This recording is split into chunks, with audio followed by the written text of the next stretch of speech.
Alright, hello. This is our very first segment of our bow staff tutorial.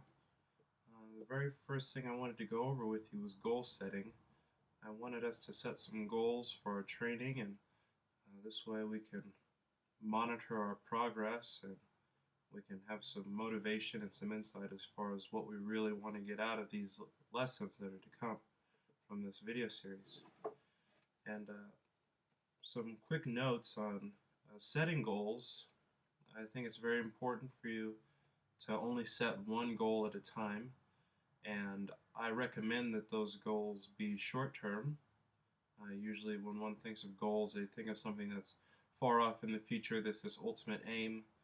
Those are very nice to have kind of have these guiding principles throughout your life, but for all practical reasons, I think that short-term goals work very well. With each one that is achieved, we have a sense of accomplishment, which gives us a good amount of motivation to move on to other tasks. And on that note, I would also like to add that while you set your goals, it is very important to keep your goals private. Make sure that once you have them written out, do not discuss them with anyone, and do not physically show what you've written to anyone, simply because with the energy that it takes to share what you want to do, what you intend to do, you can actually be taking steps to accomplish your goals. So instead of talking about it, just spend the time to train and do whatever you need to do in order to achieve your goals. With that being said, let's get started. And I want to start this off with the 5 principles of success, which are some key factors to keep in mind throughout the course of your training, and I'll discuss these shortly. Number 1, establish an outcome. Number 2, take action. Number 3, have sensory acuity. Number 4, have behavioral flexibility. Number 5, operate from a physiology and psychology of excellence. Now I think number 1 and number 2 do not need explaining.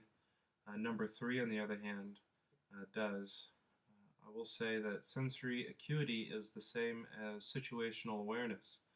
It is being very much aware of all of your actions and being mindful with everything that you do, and being very purpose-driven in everything that you do. And as far as having behavioral flexibility, it's very important that you must be cognizant as to whether or not all of your actions are moving you closer and closer towards the accomplishment of your goal. If they are not, for some reason, then you must have the behavioral flexibility to change your actions and do what is necessary to achieve your goal. And to operate from a physiology and psychology of excellence means that not only are you physically taking all the steps that you need to ensure that you have proper stance, proper form, you're conducting all the movements properly, but also your thinking is proper as well. You're very focused, you're clear-minded, you're paying attention to detail, and you're presenting yourself in such a manner that reflects your abilities.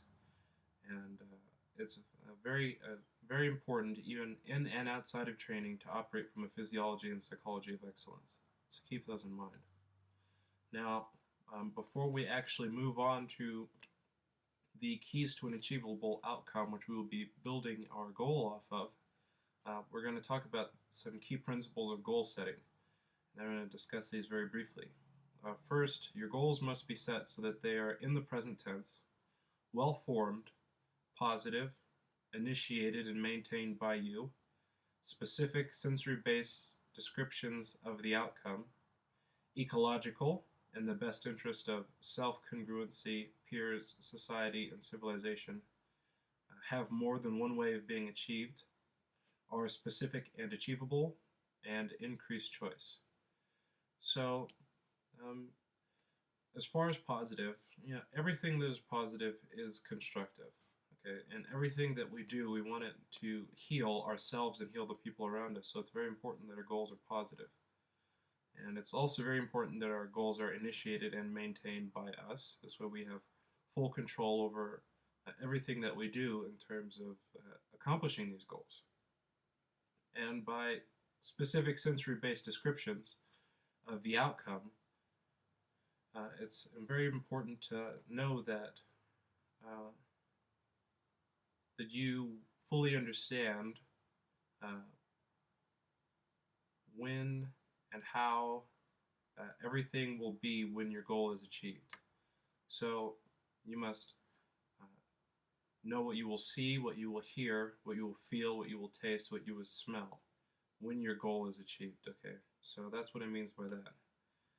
And ecological means that everything, as I said earlier, should be healing, and you don't want any adverse actions, ones that you may not even have foreseen, to take effect throughout the course of your training. Let's say if you want to train hard, you don't want to train so hard that it's eating into your family time, for instance. That would be, an inadvertent negative effect on a third party, things like that. So make sure that when you're forming your goals are, positive for you. They're positive for the people around you in your immediate area, and even beyond that to the people that your your peers influence, that who you may not communicate with directly. All right, it's very important to have more than one way for your goal to be achieved. When you state your goal, do not state limitations on how you achieve your goal.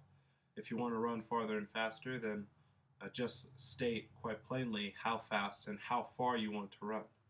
Okay, but don't state how you wish to go about doing that. Okay, that's part of the creative process of working out these goals, and you'll get that figured out. But as I said earlier, you must have that behavioral flexibility to do what you need to do in order to accomplish these goals. Now, your goals must be specific and achievable. So, to say that I am a better martial artist, because remember that you want your goals in the present tense. You have to define better. To say I am better, it's not achievable because you have to state the standards by which you judge the word better. So come out with a list of criteria if you want to be something better. And of course, it's implied that you want to be better by the fact that you're making goals and working towards them.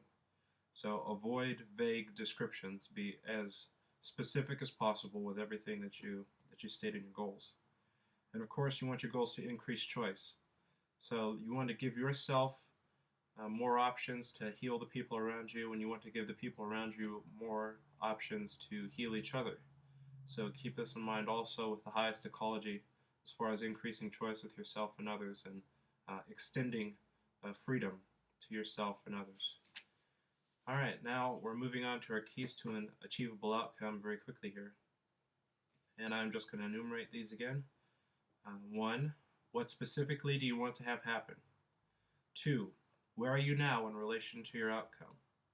3, what will you see, hear, and feel when you've achieved it? 4, how will you know when you've achieved it? 5, what will it get for you or allow you to do? 6, is this only for you? 7, where, when, how, and with whom do you want this? 8, what do you have now, and what do you need to achieve it? In line with that, have you had or done this before? Do you know someone who has? If not, can you pretend that you have? And number 9, for what purpose do you want this? Now, I'm only going to point out a few of these, starting with number 6. Is this only for you? If your goal involves other people, I strongly recommend that you make this only for you, simply because it's going to give you full power to be in complete charge of all of your goals. And also, number 8, what do you have now? What do you need to achieve it? And for the subcategories to that, have you had or done this before? If so, then that's very good. You can learn from your mistakes or your success. And do you know someone who has in the same capacity? You can observe them and learn from their success and failures. And if not, can you pretend that you have? This basically means that you can internalize in your own thinking that your goal is very possible and very real for you. I'm not advocating that you outright lie to yourself every single day, but in the same way that we place all of our goals in the present tense, we bring our goals to life and we make them achievable that way. In this same way, pretending that you have had or done this before is the same kind of thinking. You're just internalizing the fact that this process, which you're about to write out, is not beyond you in any way, and that nothing really is beyond you. Okay, so that concludes our first segment on goal setting, and hopefully we can move on from this shortly after with proper stance and selection and anatomy of the bow. And so at this time, I'd like for you, if you do have time, to write out your goals. And once you have your goals written out, take as long as you'd like. Review the 5 principles of success and the keys to an achievable outcome, and compare them with the principles of goal setting, which we went over, and refine them as best you can. And thank you very much for listening, and we'll see you next time.